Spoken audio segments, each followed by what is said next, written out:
So if you think I'm make of the same thing that you are, Yeah. wouldn't that make bring me closer to you? Yes. It's our heart and mind, not our height or weight or outer appearance. I mean, Mm-hmm. and my accent or your accent or none of that matter. What matters is heart to heart.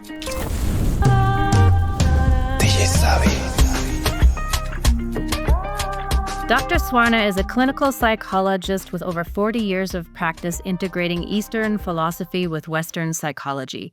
Born in Punjab, India, and fluent in many languages, she immigrated to the United States in 1967, where she built a life that bridged two worlds. She was married to her husband for 47 years, a partnership that became the foundation for much of her wisdom about relationships, commitment, and navigating life's challenges together. Their marriage, along with raising children and maintaining a clinical practice, taught her that the deepest spiritual growth happens not in mountaintop retreats, but in the daily practice of loving, listening, and growing alongside another person. Author of two books and completing her third on Raja Yoga, Dr. Swarna presents internationally on integrating ancient Vedic wisdom with modern relationships. At 83, she continues sharing insights from both her professional expertise and lived experience. Thank you, Dr. Swarna, for being on the show. I'm so excited to have you here. How are you doing today? I'm doing well, and thank you for giving this opportunity to be in your podcast. Yeah. And I thank you so much for that. So, Yeah. So why don't we start off with you telling me just a little bit? We just had the introduction, but why don't you tell me a little bit more about yourself in more detail, and then we'll kind of see where the story takes us from there. okay. So, do you want to hear the story how I got married? Is that Sure. or That's, something? we touched on it briefly during our intro call, but I love this story. And I think it is such a great way to talk about perhaps the difference between relationships today versus the relationships from over 47 years of marriage. And that's quite an accomplishment because most people don't last that long these days. So let's start there. Okay, so it's a really funny story. I think I told you, but let's say, Yeah. um, my husband was the younger brother of my sister's husband. Mm-hmm. So my brother-in-law, asked my sister if I will marry his younger brother. And to ask me if Mm-hmm. so. And so she asked me, and I go, she was telling me before how he doesn't like to study or he dropped out or something from school. And I go, Uh-huh. I am a graduate of Bombay University, which is internationally known university.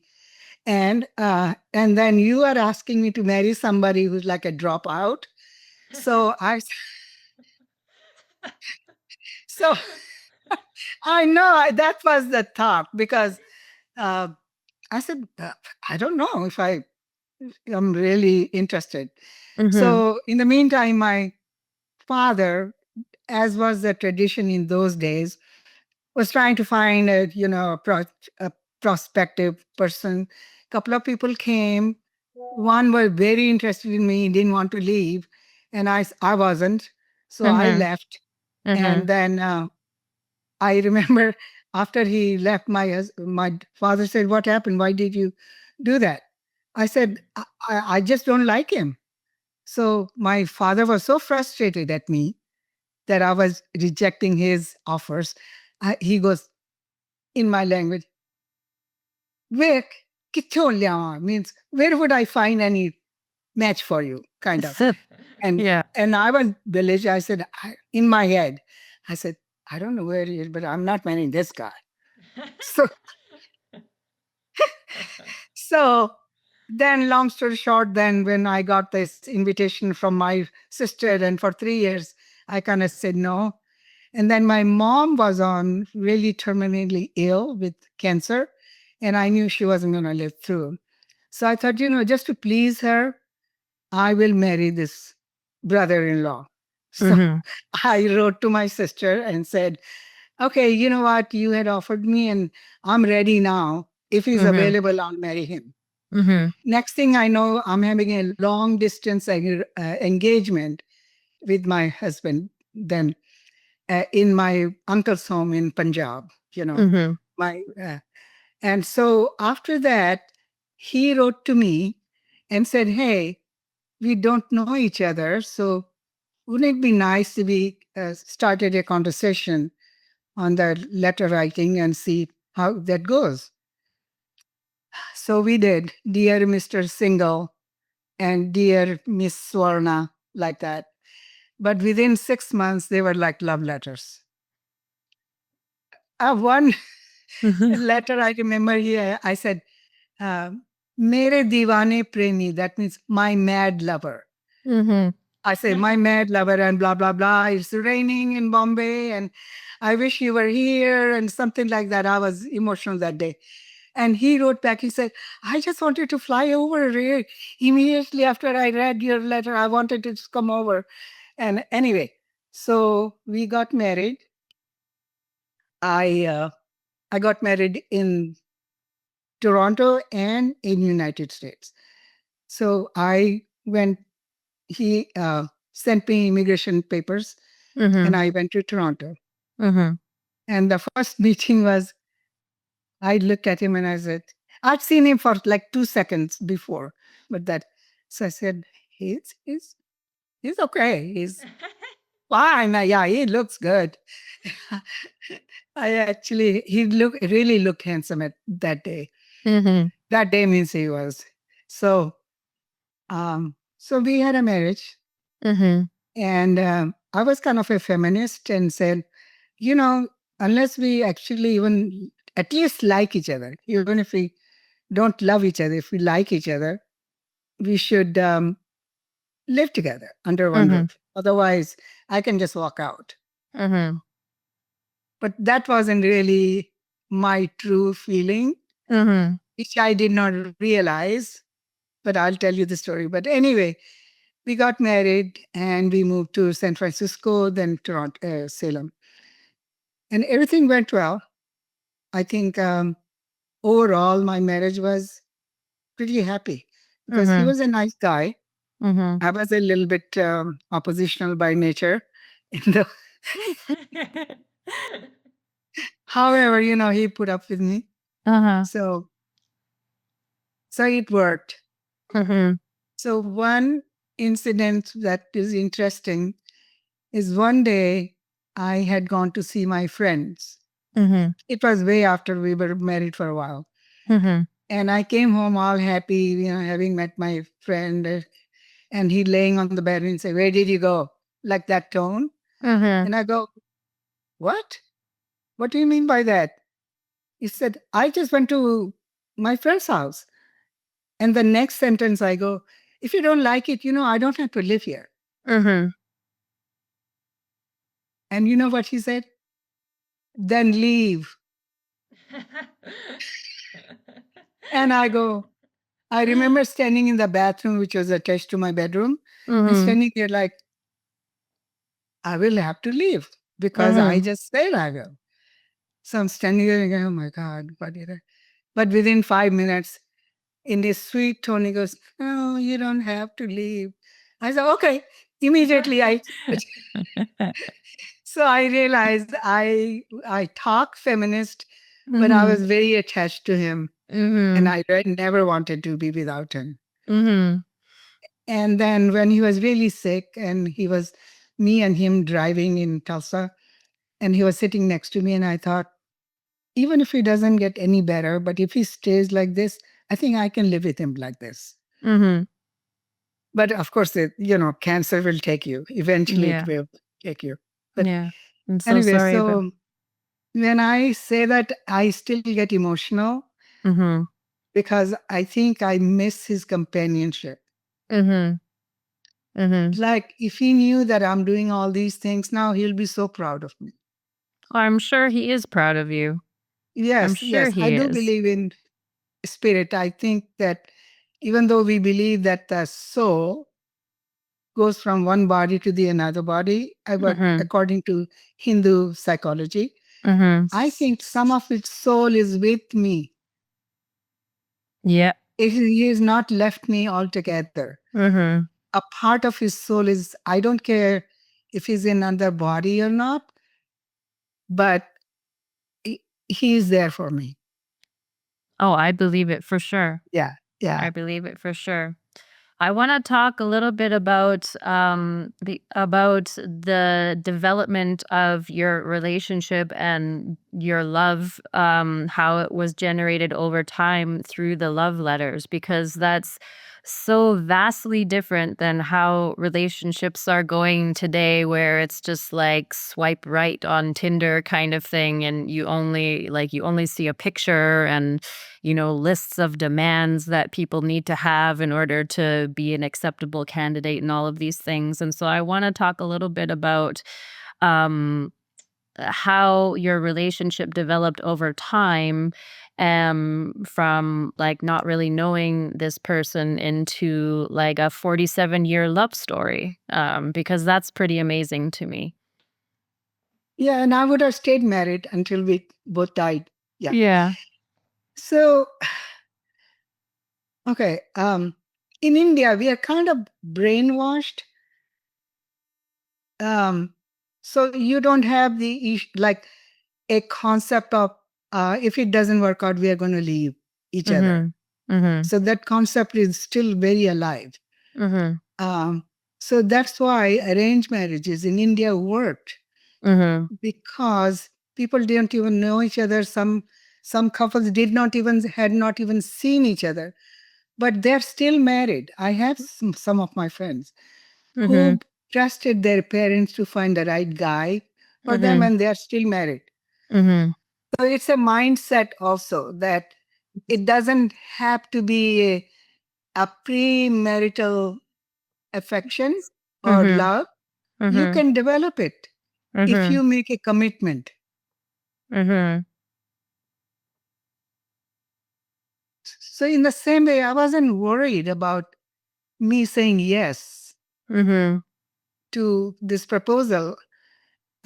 So, I wouldn't even call it an arranged marriage in my case, Mhm. because I was the one who wrote the letter, like, okay, I'll marry him. Yeah. Right. So, Yeah. it was my decision. Mhm. So, but most of the issues come because I'm not saying everybody, but many young generation thinks that they can have a 1 foot out the door. Mhm. And that's why it doesn't work, because you're already have a mindset that I'm going to leave. If it Mhm. doesn't work, I'm going to leave. Mhm. Then you know it's not going to work, Mhm. because you will find differences of opinion. We are born in different culture, even though, let's say, my husband and I were both Hindus, Arya Samajis. I mean, we were like really close matching. Mhm. But there were many, many differences, how he was raised and how I was raised. Mhm. So I was raised by a couple who were married for a long time, and then it was an intact family. Mhm. In my husband's case, he was 6 years old when his father passed away. Okay. So his mother, because in those days the women were not independent, Mhm. just to make sure that his son is taken care of, he helped other family members. Mhm. So much so that she actually lost her life because of that. Oh my She gosh. was carrying a child in her lap. She was helping.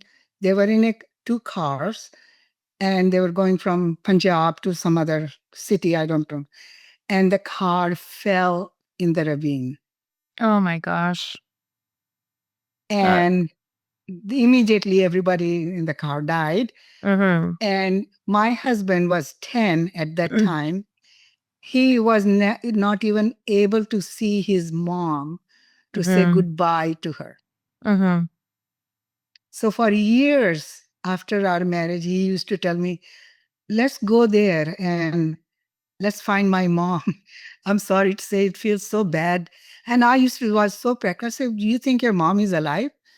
Or, but I thought, why didn't I just go with him? Mhm. Why didn't I? You know? So, so some regrets like that. Uh, But at the same time, what I'm saying is that he was raised by his sisters. Okay. Yeah.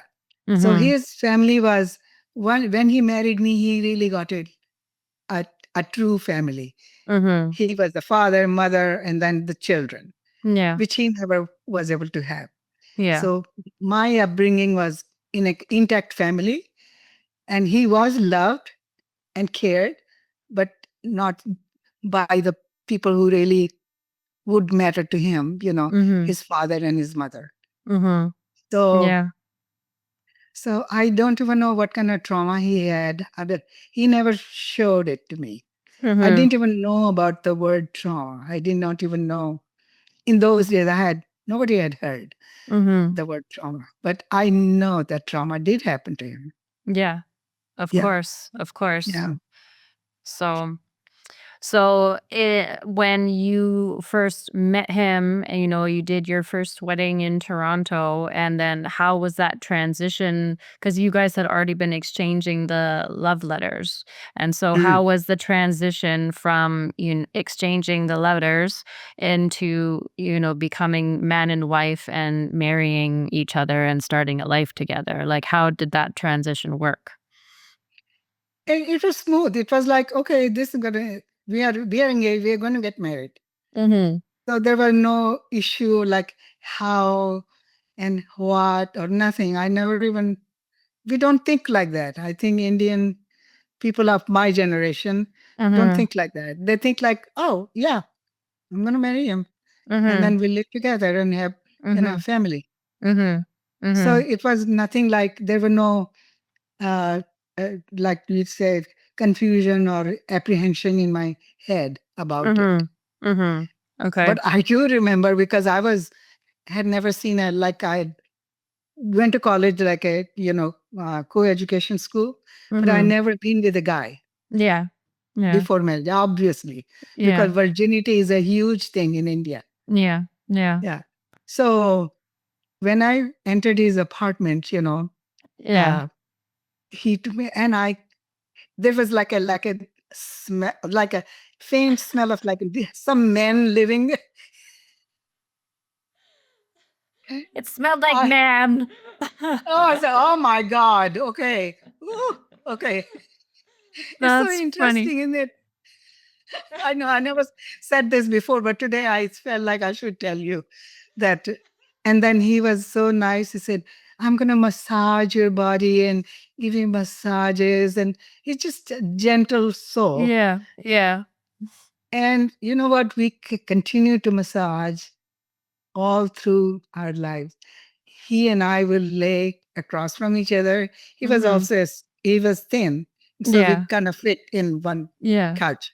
Yeah. And so his feet will be on my chest Mhm. and my feet on his chest, and we'll Mhm. massage and or watch TV, but Mhm. massaging. Yeah. Or sometimes he would sit between I'll be on the Yeah. couch, he'll be Yeah. on the carpet and say, Yeah. and I'll give him a head massage, and he Yeah. just loved it. So Yeah. massages became a big part of our Mhm. love, showing of love. That's amazing. That's really amazing. So, in terms then of, the differences you see today between like your own marriage and your own relationship and the way things are going, other than like having one foot out the door, are there any other things that you would potentially recommend for, women of my generation or even younger? Well, make up your mind. Are you going to get like a Make up um, your mind. um like okay, commitment, Yeah. a real commitment. Like Mhm. I'm entering in this relationship with serious intention Mhm. of making it work. Mhm. I'm not saying let's say by chance you married to some bipolar person. Mhm. I will say run out the door, right? Yeah. Yeah. Yeah. So it's not like you have to put up with any kind of abuse or Mhm. anything like that. No physical or emotional abuse.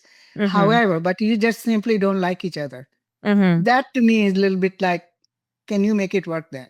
Yeah. If there's no abuse going, you are nice to each other, but Mhm. you're bored. Okay, then Mhm. find a, a cure for your boredom. Mhm. Mhm. And I, why I even saying it? Because he was a home guy. Yeah. He was happy being at home. And I Mhm. was like, oh my God, weekend is here. Let's go somewhere or do something. And he was happy. But for him, the best entertainment was massaging each other's feet. And I go, no, sometimes I. So what I'm saying is that make a commitment that for some uniqueness or idiosyncrasies in your life, in your personal or social Mhm. uh, uh, outlook at human Mhm. nature, is that make it work somehow. Mhm. Like if you say, you know what, I'm going to make it work, Mhm. barring like all I'm saying, the caveats like abuse, emotional, physical, or Yeah. whatever. Yeah. But if everything is okay, then if you are just annoyed at each other for small things, then figure out how to do it. Mhm. Maybe take a vacation or do whatever you need to do to make it work. Yeah. You know, Yeah. another thing, don't talk too much. Do not discuss things way too much. Mhm. Don't beat the heart. What's that saying that Beat a dead beat the horse? horse to the Yeah. whatever? You know, like, this is another thing in today's world. People try to solve problems by talking. Mhm. It's not always solved by just talking. Mhm. When you are talking, I'm saying I'm right, and you're saying you're right. So that talk is waste of time. Mhm. So our way of doing was, let's say he was my lead. We never had like knockdown, kill each other type of arguments ever. Mhm. Mhm. But what he would do if wasn't happy with me, he'll go to his own room. We had our own computer room. I Mhm. had mine, he had his. Mhm. So I'll wait for 30 minutes Mhm. and then I'll go over there and say, um, would you like a cup of tea? Mhm. And if he said, okay, half a cup, end of argument, Mhm. finish. Yeah. I got the message that he's okay. Mhm. And he got the message, I'm sorry, Mhm. that I'm saying sorry. Mhm. All our Mhm. life, half a Yeah. cup of tea was Yeah. the main way to a peace flag, Yeah. if you want to Yeah. say it. Yeah. Well, that's really amazing. I love your story. I love also, I'm not sure that we talked about this, but 3 years, I have this in my notes from earlier, 3 years of saying no to this man. And then, Yes. uh, so I think this is one of my favorite love stories that I've heard in a while. So I'm really, really glad that we got to share it here on the podcast. So, Yeah. um, the next thing that I wanted to talk about is because you kind of mentioned it earlier that you were very like forward for your time in terms of, I mean, Mhm. you're a clinical psychologist, you have a degree from a well renowned university, and you have 3 books published. So you've always been working and, doing lots of amazing things. So I wanted to talk a little bit about how you got into psychology, but then also how you integrate Hindu philosophies into your psychology practice. Because I personally don't know a lot about Hinduism, and so we can go into discussion about that as well, and the Vedic principles, or the Vedic principles as well. So why don't we start with, how did you even get into psychology as a place that you wanted to be? I was always interested. Mhm. So even when I first came from India, Mhm. I had no clue exactly, but I was um,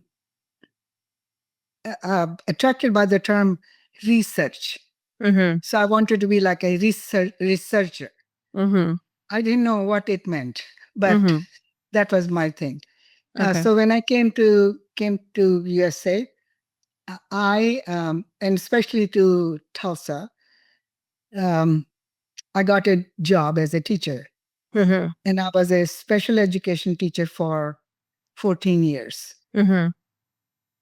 But at the back of my mind, I always wanted to quit my teaching job and become a psychologist because I thought it was interesting.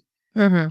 to read human mind and how the Western psychology looks at human uh, existence and how Eastern. Mhm. So I was interested in that. So I applied, and when I yeah, so interest was always there. Mhm. So when I got an opportunity, I applied and I got accepted. So I quit my job, Mhm. and I lost a lot of my retirement money because I quit before my time. Ah, I see. Okay. So it's a 50-30 ratio, like 80 years Yeah. combined. And Yeah. I'd have a few more years to go before it became 50-30.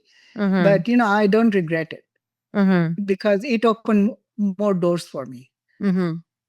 Had I stayed like a teacher, it would have kept me constricted, but Yeah. I needed to get out of it and blossom more. Yeah. So I was happy that I did that. Mhm. And so, but one thing happened when I got into Western psychology, and then I was looking at the scriptures and all the information I had in my head from my father. Mhm. I thought many of the concepts that are being promoted here in the Western world have come from the Vedic, ancient Vedic wisdom, Mhm. 10,000, which is like 10 to 15,000 years old. Mhm. And I also saw, I took many, many different types of courses over the, in that many years of time. Mhm. And I saw that many concepts that are being advertised as Western concepts were actually Indian, Vedic, Mhm. ancient wisdom. So I thought in my heart to say, I need to go back to the source. I need to go back to the source because I Mhm. know that. So that's why, and I said, okay, in any kind of subject or thing, there are pros and cons. So Mhm. it's not like Western psychology is useless and Indian psychology is no, it's not like that. It's like what is good in what psychology and how humans have been viewed and interpreted through Western lens and Eastern lens, and how Mhm. can we combine? But acknowledge that you are getting this information from this source and Mhm. not say that you found it Mhm. yourself. Mhm.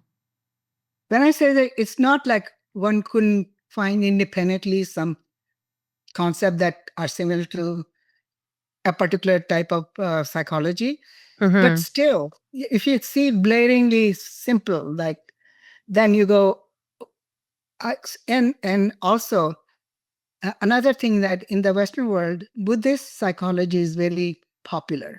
Mhm. But Buddhism came from Hinduism or Mhm. Vedic because Buddha was an Indian prince. Mhm. His name was Siddhartha. I don't know, but Siddhartha means and the enlightened one. Mhm. So maybe when he was called Gautam Buddha, means Mhm. enlightened one or Siddhartha. Mhm. So, and how he came to this is that he had never seen death before. Mhm. So one time he was on top of his palace and watching, and he saw a dead body being taken to the Mhm. funeral palace. And he asked his assistant, like, "What is that?" He said that a man died, and he's being taken to be burned. So that kind of shocked him.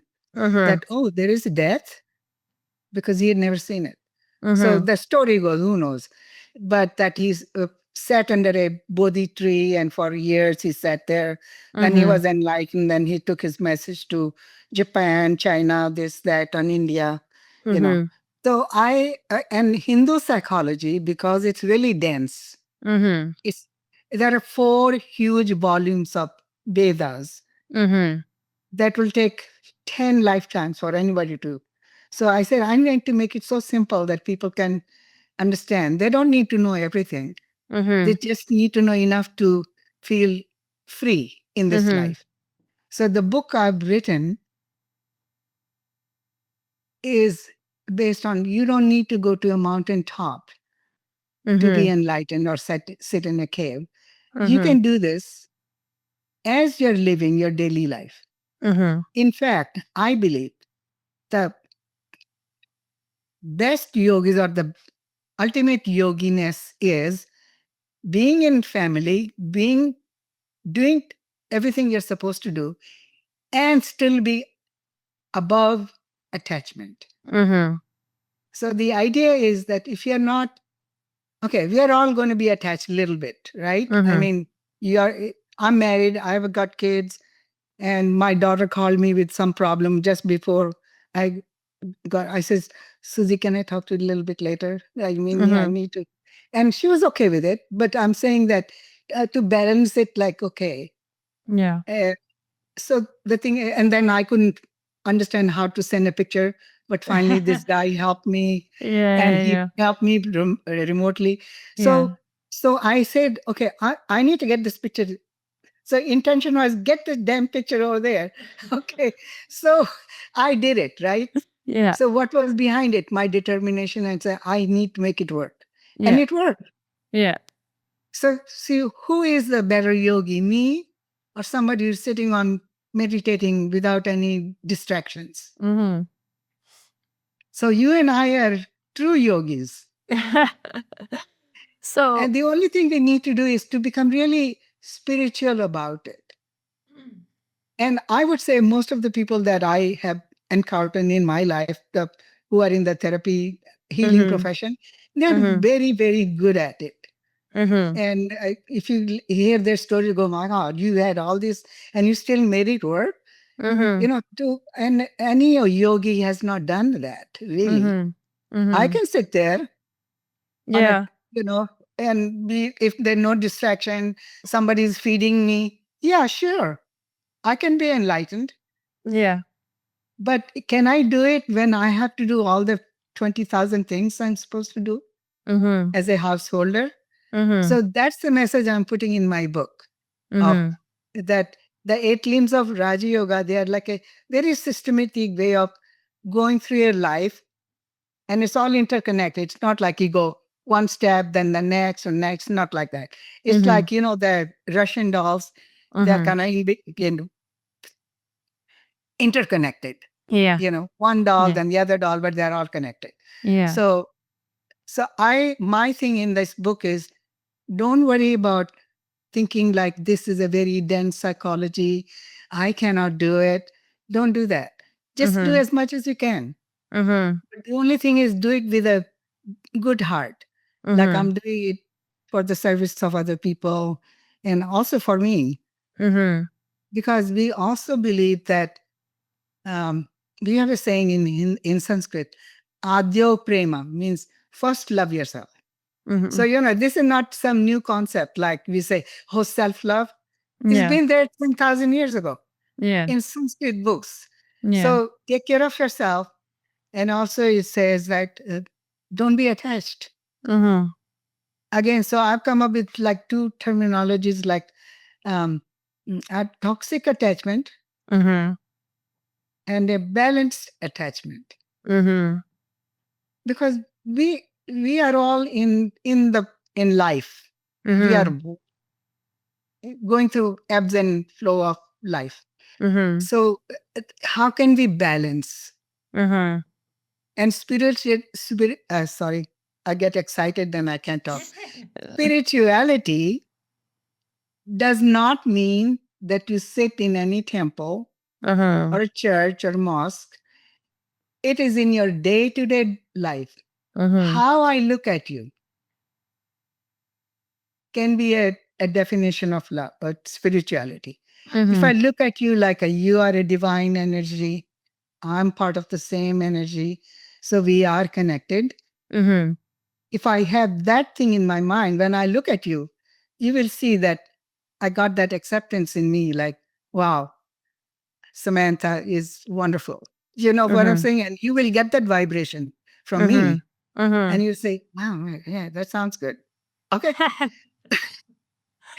So I'm saying that it's so simple. It's as simple as thinking that you are knowingly. doing respecting other people because you know they're part of you. Mm-hmm. So then let me tell you about the 5 elements that the universe has it, and we have the same 5 elements. Okay. They are earth, air, space, fire, and water. And I Mm-hmm. can send it to you later, give you a little blurb. So the universe is made of those 5 elements. So are humans. Mm-hmm. So if you think I'm make of the same thing that you are, Yeah. wouldn't that bring me closer to you? It's Yes. it's our heart and mind, not our height or weight or outer appearance. I mean, Mm-hmm. and my accent or your accent or none of that matter. What matters is heart to heart. Mm-hmm. And when I do my therapy, I am like a different. I'm just connected with my heart to the other heart Mm-hmm. because my clientele is mostly non-Indians. Mm-hmm. I would say 95% of the people I work with are people who were born and brought up here. Yeah. Yeah, you know what I'm talking about. Like, Yeah. Yeah. uh, so how does that work? I come from a very different background, but how do we connect? Because heart doesn't know any differences. Mm-hmm. Your heart doesn't know I'm an Indian lady with, it does. Therefore, know the difference between one to the other. Mm-hmm. So when we come to that level, if we can come to that level where you don't Mm-hmm. see and say, if I know something and if I can share, I should Mm-hmm. share. If Mm-hmm. you come to that kind of conclusion, that like all boats are lifted Mm-hmm. when the water is lifted, Yeah. kind of. So anyway, Mm-hmm. I keep going on. So go ahead and ask questions. So I wanted to talk about detachment, right? Because you had mentioned like trying to detach yourself from certain Mhm. things. And that's not always the easiest thing to do, is especially when you have like strong feelings towards someone like a husband or a child, or, siblings or something like that. And so, how do you teach your clients, or what are your tips and tricks for remaining detached while also like being present in the moment, or One way to balancing do that? it is that look at this other person as from the point of view of that other person. Mhm. Try to understand what the other person, like your son or child or your husband. Um, okay, so I need to add something else here. You or your husband will probably have similar traits. You are both white and both this, that, but Mhm. it's still different. He was raised in a different individual Mhm. culture of that Mhm. family, Mhm. and you were raised in a culture of your own family. Mhm. So remember that for 20 to 30, 40 years that you lived apart from each other, you Mhm. were raised in that culture. Mhm. And then suddenly you come together and your cultures are not matching. Mhm. So remember that there is a difference. So you say, why is it thinking like that? Because that's what he was raised with. Mhm. I did not know that much before. Now I can say because I have gone through a lot, like even studying my husband's uh, life experience is so different from mine. Mhm. So how could I expect him to be just completely in tune with me Mhm. Mhm. or me in tune to him? We Mhm. had to understand that there is a difference. The individual culturalism in each family, no matter how common things there are differences. Mhm. So in India, like say, the sons are very attached to their mothers. Yeah. Okay. So when they the son marries, the mother feels abandoned if Yeah. she has not worked on herself. Yes. And Yeah. they try everything they can to make life difficult of a daughter-in-law because they are not up. Yeah. It's like my son. Yeah. But Yeah. your son is a grown man and he Yeah. uh so anything. So what I'm saying, if we can see that, also see the other person's anger Mhm. as somebody who's wounded Mhm. or traumatized of some kind, Mhm. that can help you look at the other person with some compassion Mhm. and not look at their anger or disagreement like they hate you, Mhm. but they are struggling themselves. So that's why I had to do that in for me, because I was annoyed Mhm. certain times with certain people. And Mhm. I had to look at their side of those. And then Mhm. I said to at least see with a friend of mine, I did that too, because she and I know each other for like 55 years, but we would argue. Mhm. And then one day I got mad and I didn't talk to her for 2 months. So then I thought, oh my God, I'm 70. I was 70 at that time. I said, I'm a Mhm. 70-year-old woman and I'm acting like a teenager. So I decided, I called her and said, you know what? Forget all that nonsense. Yeah. Just, Yeah. yes, you and I just don't worry about that. Yeah. And from that day, our life has been so good. We talk to each other Mhm. for 2 hours a day, Mhm. 2 hours every time we meet. So I think it was my opening my understanding Mhm. towards her and Mhm. her opening to me. Mhm. That's what makes a, a a relationship last longer. If Mhm. you can see the other's point of view. Yeah. What happens when you're in a situation though, because you had also talked about toxic attachment versus balanced attachment. So what happens when you're in a situation with a like a toxic attachment and like the other person, like you are coming at it from a place of compassion and empathy, but the other person is not?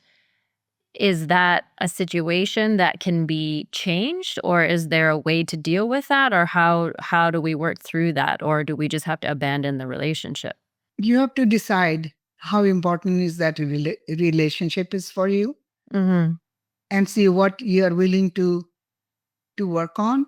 Mhm. Like I don't like the word compromise, because in the word compromise there is a thing of sacrifice, like you're Mhm. sacrificing. Understanding Mhm. is the right word for me. I Mhm. think if I understand. Mhm. So there could be, let's say, give me a situation and then I'll unpack it.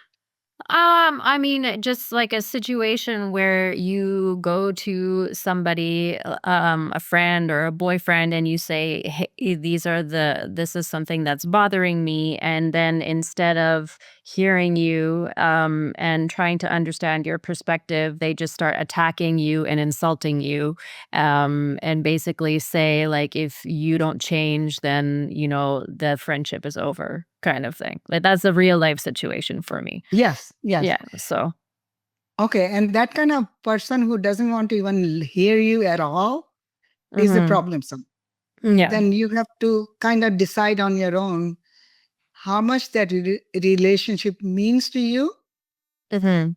and but do not compromise to the point where you are under the bus. Yeah. You Yeah. have to stand up for, remember, love yourself first. Mhm. Adyo prema, I said. Mhm. So you have to decide what you really need. What is the length that you want to go Mhm. before you say goodbye? Mhm. And it is tough, because if you love somebody, you're so madly in love with Mhm. somebody. Yeah. But then you have to come to senses like, okay, that's a dream world. Okay, Yeah. mad love is a dream world. Mhm. What is in real world? What can I do? Mhm. And then I would say definitely go seek some help. Mhm. I would definitely say that as a therapist, the couples may be saying the same nice thing to each other, but it not listening. But Mhm. a third party comes in and Mhm. said, hey, you need to like this, that suddenly things work out. But Mhm. let's say you don't want to go to anybody and you have to kind of deal with it yourself. So can you Mhm. take a small step? Like when he's yelling and screaming at you and say, you know what, right now I think you feel kind of hurt, or can we meet again? Mhm. Can we talk when we are both calm? Mhm. And do not engage in any kind of toxic Mhm. argument. I know people run after each other. Like Mhm. some say, okay, I can't do it right now. And the Mhm. other person, no, we got to do it right now. That will Mhm. never work because Mhm. you're so hot. You can't hear. So work on your own ego and the other person's ego and see Mhm. is there anything I can do? Mhm. And try it. I'm not saying just give up on any relationship. You should Mhm. try. But Mhm. you will come to a point where you say it's not worth it. Yeah. And so remember, you are important. Mhm. So don't disrespect yourself. Mhm. Yeah. I think No, that's a no, sorry, go yeah, ahead. go ahead. Go. Now, I said nobody is as valuable as you yourself is. Mhm. And that's why you must keep like who you are and what you're willing to do. Mhm. So you have to also then look at your own modus operandi. Like, Mhm. am I being selfish? Am I Mhm. being asking too much? Mhm. So then ask, like if some say you, and say, Mhm. can you tell me a little bit more? I mean, I don't know what you're saying. Can you explain Mhm. what happened and why you're saying that? So Mhm. try to find out if that person is ready to talk. Mhm. But never ever, I know it's not easy. I'm saying it that when you're both heated, that would be the worst time to have a conversation. Mhm. Mhm. I mean, that's nothing I'm telling you new. Yeah. But Yeah. we become so egotistic at that time, like, by God, he's going to listen to me, kind of. Yeah. Mhm. So I do believe that in our in our country, even in India, anywhere in the on earth, people need to really have groups. I think there should be like a revolution Mhm. of like small group settings where people can just go in their Mhm. local communities to get help. And if Mhm. there were like like a vision in my head, like having certain groups in Tulsa, Oklahoma, Mhm. and see what I can do to make it work. Like maybe I can start a group, then train other people to start a group, and Mhm. Mhm. but that would be so wonderful, especially for younger people who are just growing up. Yeah. Well, and I think community support, especially offline community support, like in real life community support, is something that's really lacking today. And I think it's Yeah. one of I mean, I'm a little bit separated because I'm not so young anymore, so I'm not like 18 and just like graduating, but these kids have basically grown up online on the internet. And a lot of I think it's causing a lot of like social anxiety issues because these kids don't know how to interact on day-to-day basis in real life. And so I think having those kinds of community support groups where it could be a safe space for people to go and have compassionate ear listening to them and their hopes and dreams and fears or whatever it may be. That could be a really beneficial thing for society as a whole. Because so much, I mean, the internet is a really amazing place, but it can also be a really, really toxic and dirty place. So, Tell me about, especially like TikTok and what else is there? oh, yeah, so much garbage on social media, and so it's just you have to be and it's so natural, right? It's just so natural. Like you wake up in the morning and you pick up your phone and you start scrolling and it becomes the norm. And but Yeah. everything that you're seeing is getting programmed into your brain from the moment you wake up until the moment you go to bed. That's like Hmm. for me personally, I have a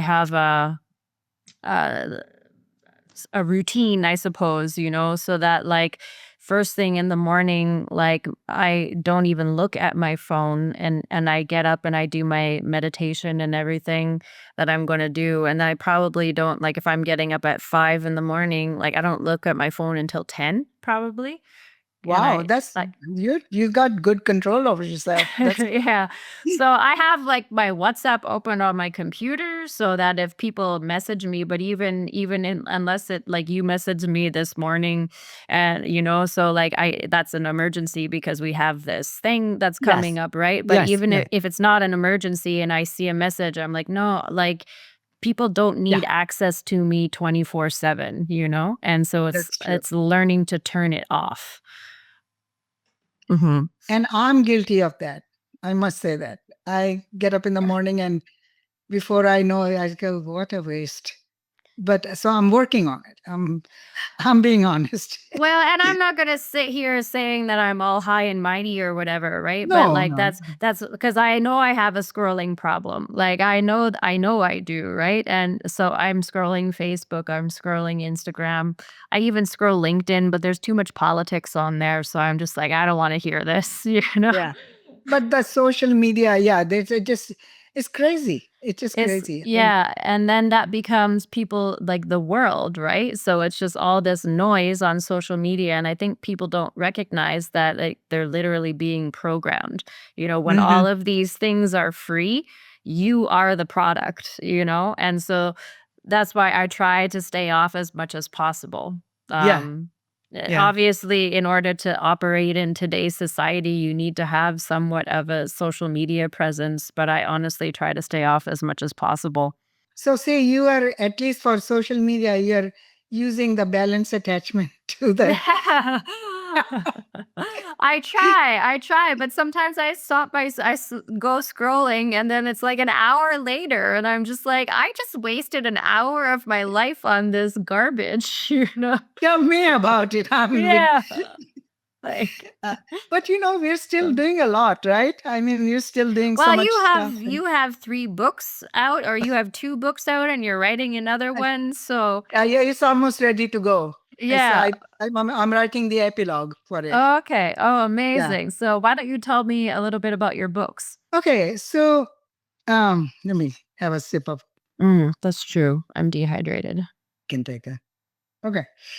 So like I said, Hindu psychology very dense, very deep, very Mhm. vast. So, but there is one system. It's called.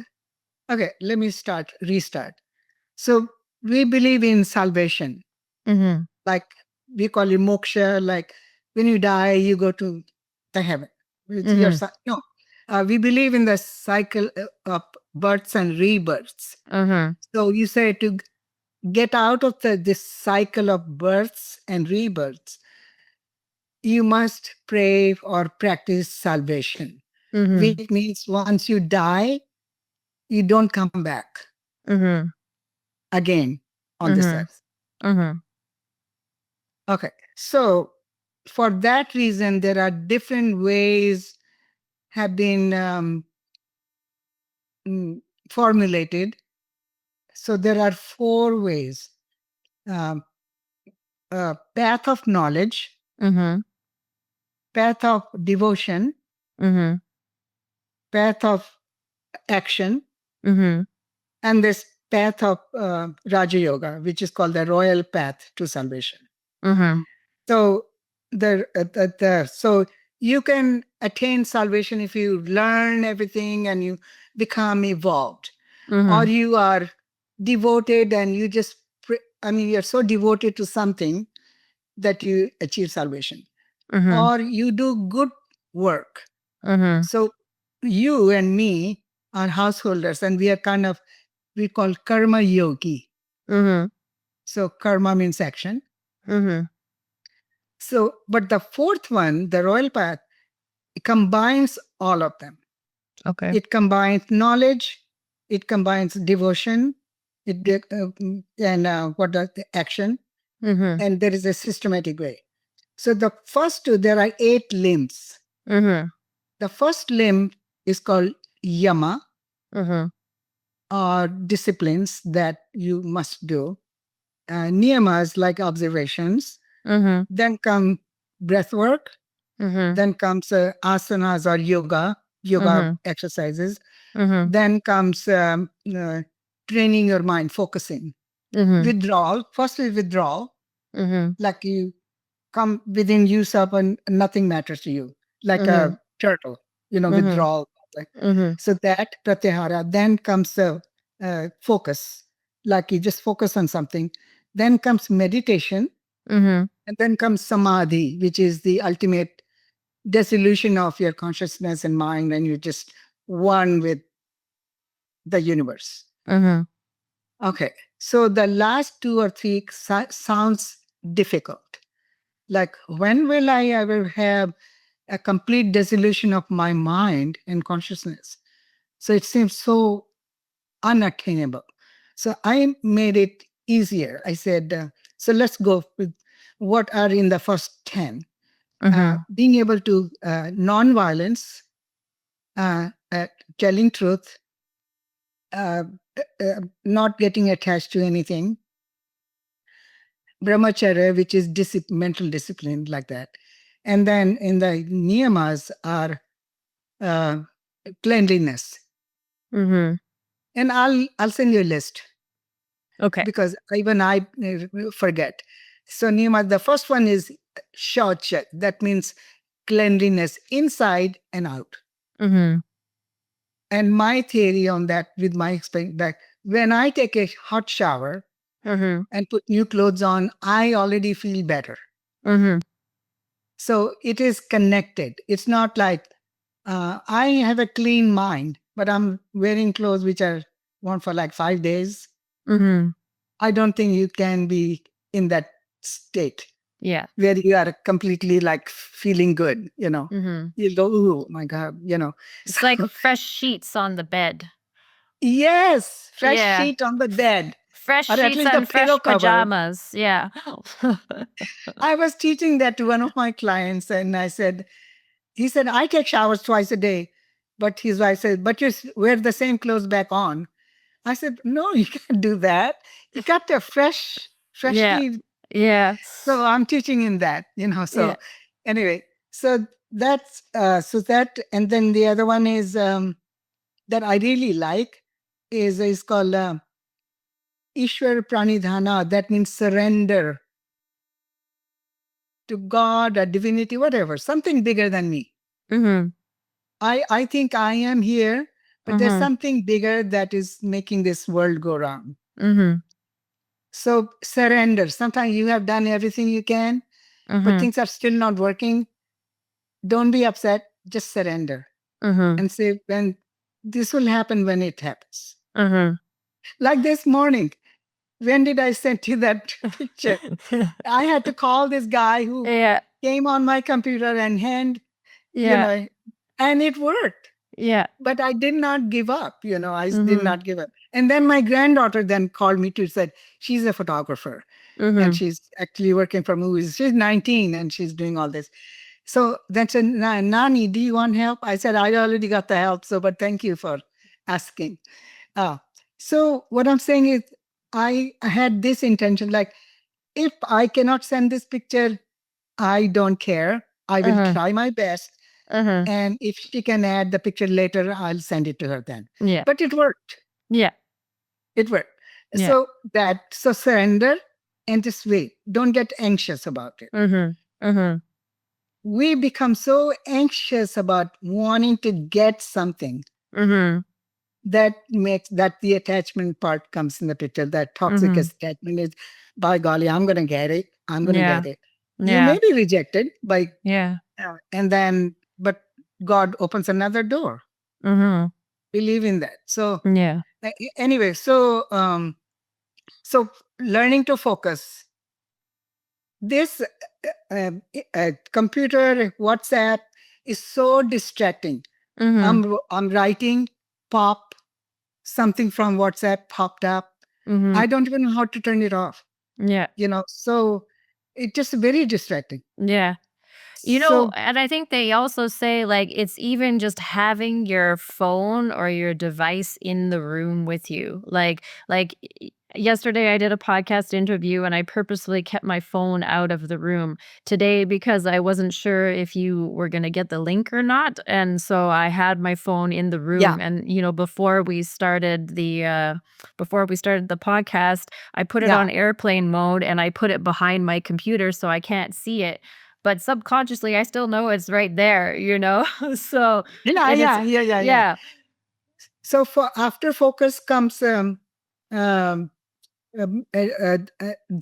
dharana, like you just intentionally focus on. Like there is a difference between just looking at something and then getting into meditation. So Mhm. then you get into meditation. After meditation comes samadhi. Mhm. So I am writing in the book I wrote that your samadhi can be when you are in the kitchen chopping vegetables and listening to some upbeat music on your boombox, Mhm. and you get so lost in it that your tea keeps getting cold and you keep on warming it, then you forget again because you're so busy Mhm. listening, Mhm. dancing, thing. So to me that is almost like being in dissolution of my mind. My Mhm. attention is just on the action I'm doing right here. Yeah. So so that just means you don't need to go to a mountaintop. You can be samadhi here. Mhm. Yeah, and I think that's very I've heard this before, where you're washing the dishes, but so many times you're washing the dishes and you're just thinking, "Oh, I just got to get these dishes done," right? And instead of doing it that way, and that's like adding the stress and the anxiety, it's like, why don't you just take the moment and actually focus on the task of just being in the moment and washing the dishes? And it's such a Mhm. different mindset because we were talking about mindset at the beginning, right? It's such a different mindset of going into the tasks that you have, right? Being Mm. present and purposefully doing the tasks rather than just rushing through them to get them done. And for that reason, I like to play music because then I'm enjoying the music and I forget. It's Yeah. more enjoyable if I'm.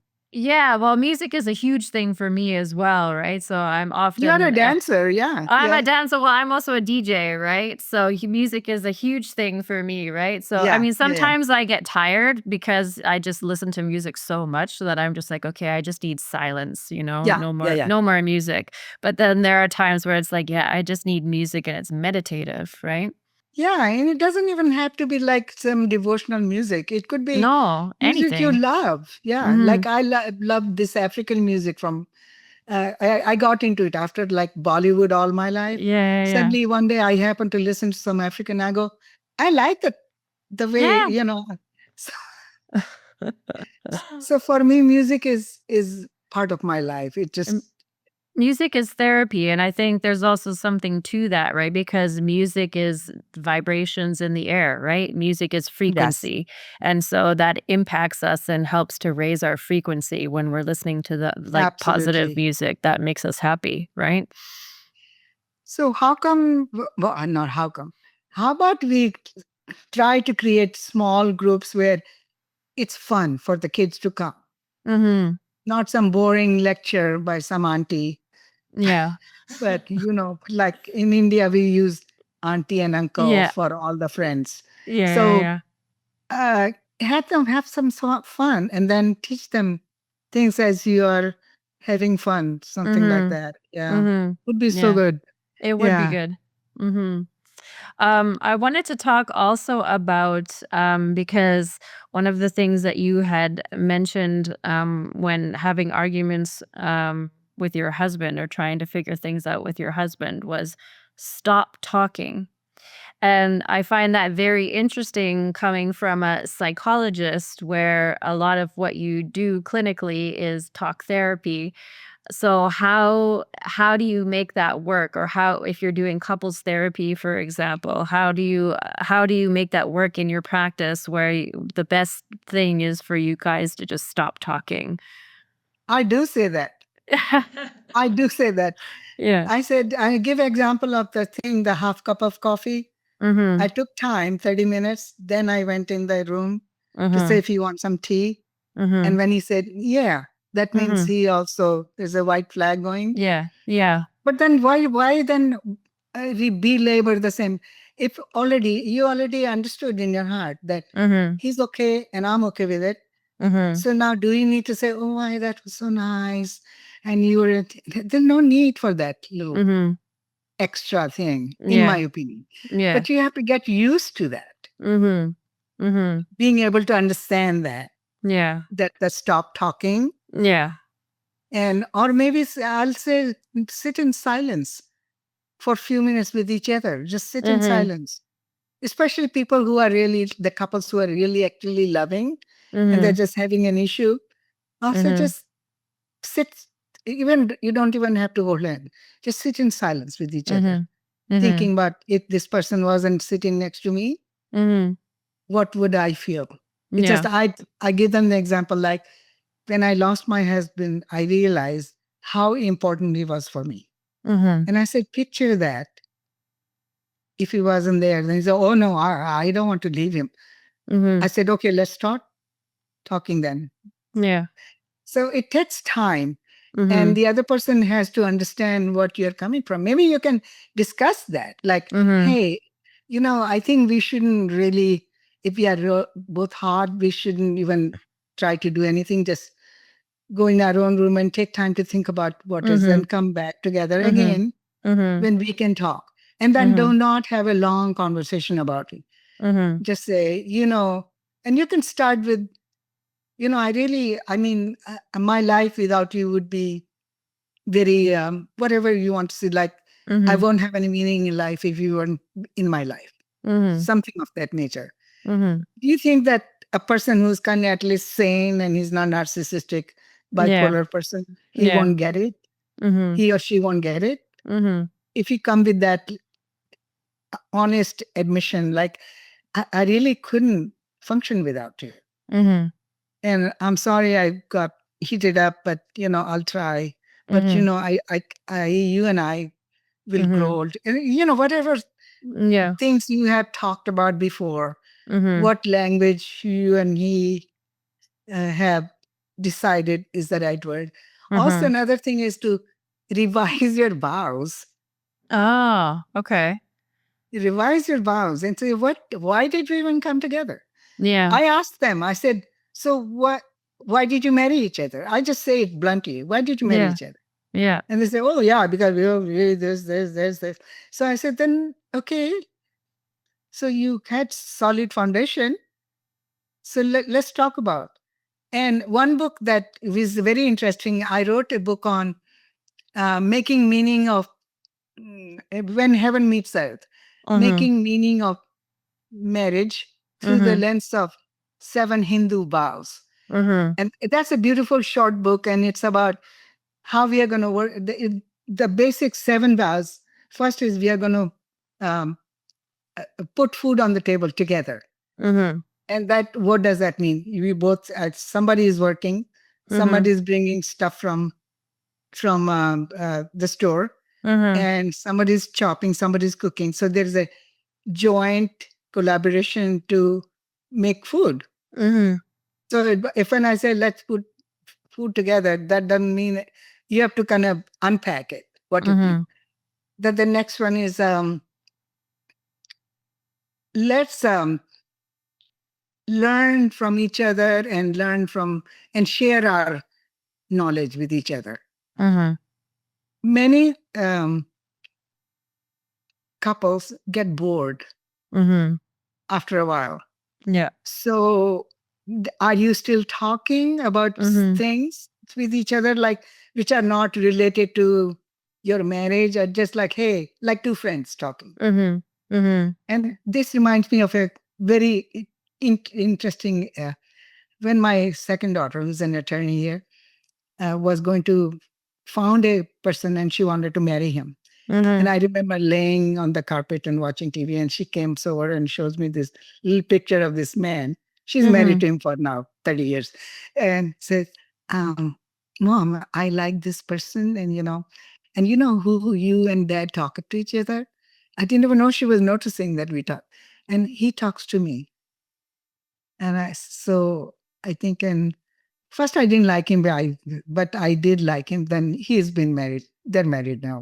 Mhm. But what I'm saying is that talking to each other, like about non-relational things. Mhm. We don't always have to say, I like you, you like me, and you know how it can be. It's get boring. Mhm. Just be normal. Like accept, understand that you do like each other, you do love each other. Now Mhm. you're like two best friends and talking to each Mhm. other. Yeah. Like when you go to say with your girlfriends out for coffee or something, do you have to say every time like, you know, I really like you? You know you like each other. That's why you're having a Yeah. drink together or whatever. Yeah. You don't need to establish again and Yeah. again. It's Yeah. evident. Mhm. So same thing in marriage. I mean, all this talk therapy and to me is good to a point. After Mhm. that, you don't need to go to a therapist. Yeah. Yeah. Yeah. This okay. I think it is a commercially. Sorry, I think I'm being very reverent, but I'm saying some of the stuff that is going on, everything is like blown to the max. Yeah. Like relationships, trauma, even trauma. Mhm. Mhm. You think people in other countries do not have trauma? How Well, of do they course they survive? do. Yeah. But because they're too busy surviving, I they think don't have time. yeah, Yeah, right. exactly. And I think that's what, one of the I mean, one of the amazing things about Western society is that we are so comfortable.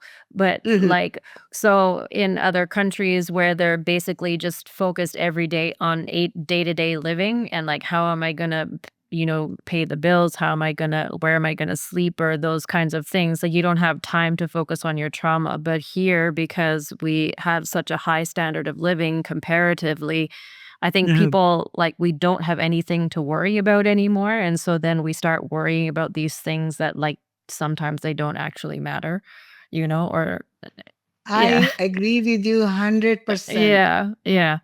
Every day you see a new book on trauma, Mhm. how intergenerational trauma, how the trauma impacts this and that and everything. So you think it doesn't affect other people the Mhm. same way that is affecting you? Mhm. Or you are even being brainwashed that yes, there is trauma. Mhm. And I need to look at, oh my God. Mhm. It's like a list of things like, oh, I have that sickness. I have that. I mean, if Well, I, yeah, it's also like making these sicknesses like everybody has these sicknesses or illnesses or whatever, and I mean that's also part of the reason why I don't watch the news is because like I don't want this feeding into my system, like oh you need this pill, you need that pill, like take this for the aches and pains or whatever, and I'm like we can't all be that sick, like no, no. But I think so. the information that is being put out there also Mhm. makes us think like maybe I have that. Mhm. Yeah. Well, it plants it into your brain, right? Yeah. Like Have you seen on LinkedIn charts of intergenerational trauma, this, that, and you look at it like, oh my God, I mhm. do. Mhm. But if you never saw that chart, you would be fine. I mean, there's something to that, right? Like there's intergenerational trauma for everything because those lessons get passed down generation Yes, to yes. generation. But at a certain point, you have to say, okay, I recognize that these are the lessons being passed down. I don't Mhm. want to be the same way that my ancestors were. For example, if you were brought up like with certain money blocks or like Yeah. things like that. Like, okay, I'm going to stop that here. It's kind of like trying to blame your parents for all your problems. It's like, okay, I recognize that this is the way that I was brought up and that's why I am the way that I am. But I can also make a choice. Now that I know that, I can make a choice about how I want to live my life. I can make a choice Mhm. about how I want to be, how I want to think, how I want to act, right? You don't always Mhm. get to pass the buck on to someone else. Especially the blame game to the parents is Yeah. so It pervasive here. Yeah, it really is, it really is. So at a certain point, like, it's not about your parents, it's about you, Exactly. like, Yeah. so How do other people who don't have, like, we were six sisters and two brothers, mhm, eight children. yeah, And I'm talking about before, like, uh, let's say 80 years ago, because I'm Yeah. 83, let's say, when I saw that. Yeah.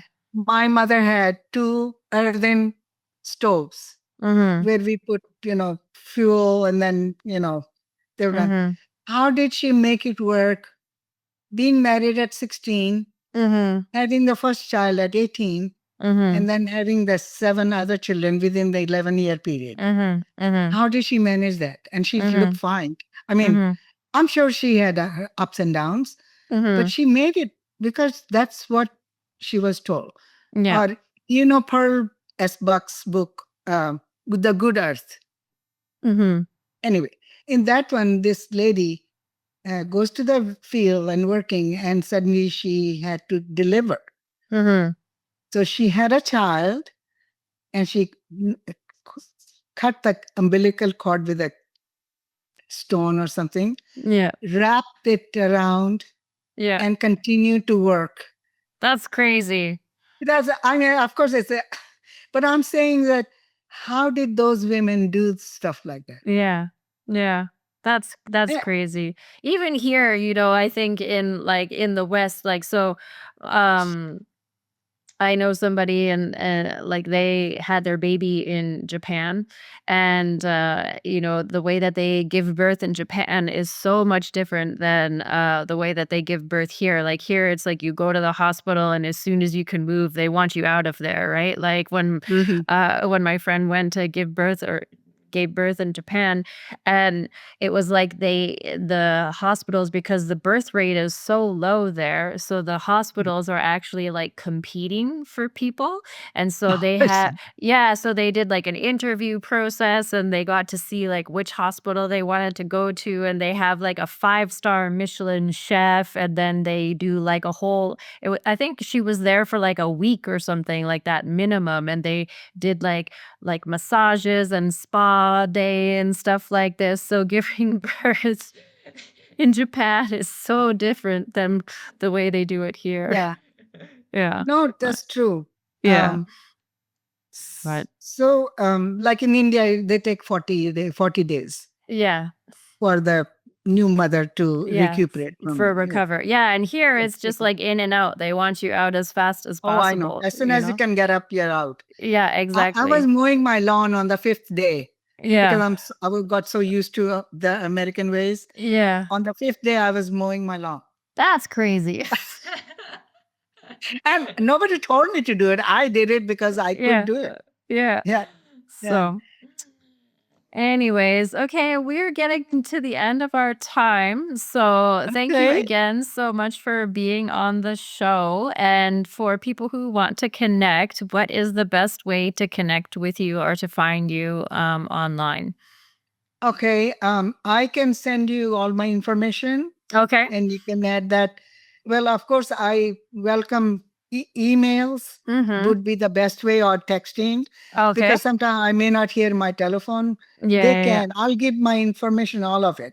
yeah. Okay. and Perfect. and I welcome people to, because I Mm-hmm. really feel like it's a mission Yeah. to it's I'm not just doing a podcast Yeah, for yeah, doing it. I'm doing it yeah. so some people hear it about, Yeah. Yeah. and Well, we really enjoyed having you, and I will post all of your links to your resources in the link below the description and also to your Amazon books as well. So, thank you again so much, Swarna, for being here. I really enjoyed this conversation, and hopefully, we'll talk to you again soon. I truly, truly, truly enjoyed. You are a great conversationalist, Oh, thank and you. no, you are. I mean, I never had this much fun. Oh, good, And good. yes, no, and I don't say anything to Yeah. just to flatter or anything. No, I Hmm. really was enjoying it. I could see that I was talking and you were paying full attention and Hmm. asking me very relevant questions, and I could see you were really truly engaged in it. I And really that's enjoyed it. Yes. So it was so. Thank amazing. you so much. I'll Yeah. come Thank you again so if you much. ever Yes, want for to. sure. For sure. We do Okay. like part 2 of it. Yes, part two. Okay. Thank you. Thank you so much. Okay. Bye. Bye. DJ Savvy.